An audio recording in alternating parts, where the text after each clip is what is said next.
beautiful people. You're back listening to me, Arthie Moore, and we are live on IBGR.network. Now, IBGR stands for International Business Growth Radio. It is our call sign as a radio station, but we're more than a radio station. We are a network. I'm your host, Arthie Moore, compassionate leader of influence. You are listening into my radio show this week, and I'm talking into season 4, which is about the visionary entrepreneur. Today we're talking into episode 8, and my topic that I have chosen is conflict resolution techniques and how it is a gift to your workforce. Now, as a part of where we are heading right now, last week's episode I spoke into Ladies and Gentlemen Unite, addressing the balance of gender roles in business. Now, when we're coming to you live, we are on-air talent coming from around the world. And what's brilliant about who we are as your show hosts is that we are entrepreneurs. We are currently building our own businesses. So wherever you are at as a business owner, entrepreneur, whether you're starting, growing, or exiting a business, every aspect of that is here on our radio station. So come and listen to us and grow with us. I mean, that is our punchline. That is our pickup line for you. Come and grow with us. We want you to succeed. We are vested and we have a vested interest in helping to support you in any way that you can. Now, as the International Business Growth Radio, we need to give you a little bit of insight about what's so amazing and incredible about where we are. It's heard in over 150 countries, 24 hours a day, 7 days a week. How fantastic is that? I mean, all of our show hosts are business owners providing practical tools to help you start, grow, and exit a business. So when you think about it, we actually provide an integrated approach to support your business. So there are 3 aspects to what we want to encourage you and entice you to do. And the first one, listen. Listen to our live shows. And if not, the podcasts. And then download show notes from 24 hours a day, 168 hours a week, and over 5,100 hours a month of broadcasting. How fantastic is that? And then engage. Join our community of commerce to engage show hosts and other entrepreneurs from around the world. Bridge the gap between knowing and doing. And then the third one is apply. Apply by downloading our mobile app and have solutions to your business issues on demand. We are your business application of choice, the IBGR mobile app. Now, what's so beautiful about that is that I love playing with apps, and it is so user-friendly and it's so much fun that I think, you know what, just do that for the fun of it. And more than that, give somebody the gift of growth. Give somebody the gift of becoming an entrepreneur. Give somebody the gift of knowing that as an entrepreneur, there is a support system in place to help them with every aspect of their business. And so when we look at the topic of what I'm delving into today, it's season 4, episode 8, and we're talking about conflict resolution techniques, which is a gift to your workforce and why. Now, in the first segment, I spoke in about human behavior. The second segment, I was talking into what we can do different to understand the expectations and the diverse needs of people and the interpretations that come out from communication, why people respond and react in the way that they do. So I feel that using the following technique will allow you to resolve conflict with anyone, anywhere, anytime, with stunning results guaranteed. So if you are listening to me right now, I have written into my show notes amazing content that will help you. It's a tool and a technique that I've been using around the world for the last 23 years to resolve conflict.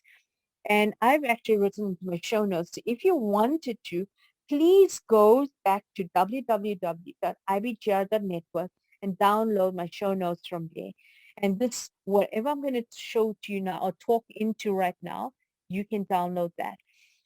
Now, I realize that understanding oneself is the greatest gift a person can give to others. Knowing that thoughtfulness is the only way people can interact respectfully from a level of caring and compassion. Now, the reason I say that is because I strongly believe that life is about choices. choices that allow us to engage meaningfully and know that we have the opportunity to grow with others in the same way we wish for them to interact with us and how we wish to be treated. You see, we can choose to react or respond. I mean, and the technique that I'm going to teach you right now is invaluable in showing people how you appreciate them. You guide them on something that needs to be addressed in their behavior and then support them in the change you desire to see in the long term. Now, there's three aspects to this technique. It's three statements, really. The first one is what I like about you is.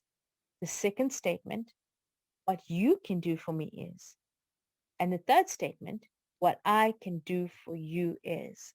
Now, here's the thing. The brilliance of these three statements in resolving conflict. You could use this in your home environment, with your children, with your spouse, with your other half, with your potential boyfriend or girlfriend, with your family, with people you've been in conflict with already, or even if you can see that there are people who are battling to resolve things within their friendship or relationship or communication. In the boardroom, you could do this. So what I'm saying really is this is the most versatile technique that I've come across that is guaranteed to rebuild relationships and the way you talk to each other. So when you look at what I like about you, that first statement is giving you the ability to honor and praise somebody by showing them what is good about them. You see, the human being thrives on being acknowledged and complimented and told that they are worth it and being guided to help them to grow. You see, people appreciate that, but it's the way you say it that makes a massive difference. So when I say what I like about you is, I'm saying I want you to compliment one thing that really stands out for you about the person. And I'm talking about behavior, talking about the way they communicate, the way they make you feel, and make sure it's a positive feeling. It could be their thoughtfulness, it could be their caring ways. So that gives you a bit of an idea of what I'm talking about. When you say what I like about you is, you're looking for the goodness in the person.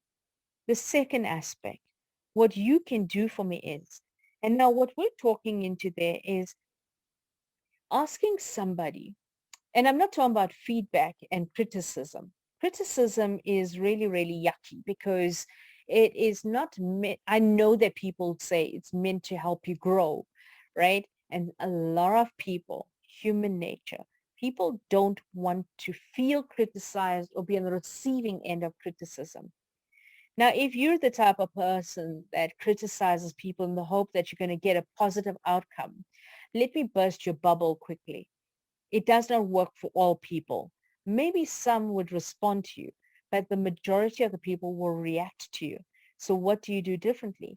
I believe that when you say what you can do for me is, in that statement, you're asking the person and you're explaining to them one thing that they can adjust in the way they communicate more effectively with you. Now, doesn't that make more sense? You're asking a person to adjust the way they communicate more effectively with you. And you're saying that there's just one thing to be aware of. Now, I'm talking about guidance in a thoughtful way of how they can improve the way they interact with you based on words that can be removed in conversations with you, something that will make your professional interaction more impactful, maybe even returning calls within a preferred time, answering emails, the way that they speak to you in terms of their tone, their body language. It could be blaspheming or swearing, or it could be sarcasm, something in the way that they communicate with you that affects you. This is your chance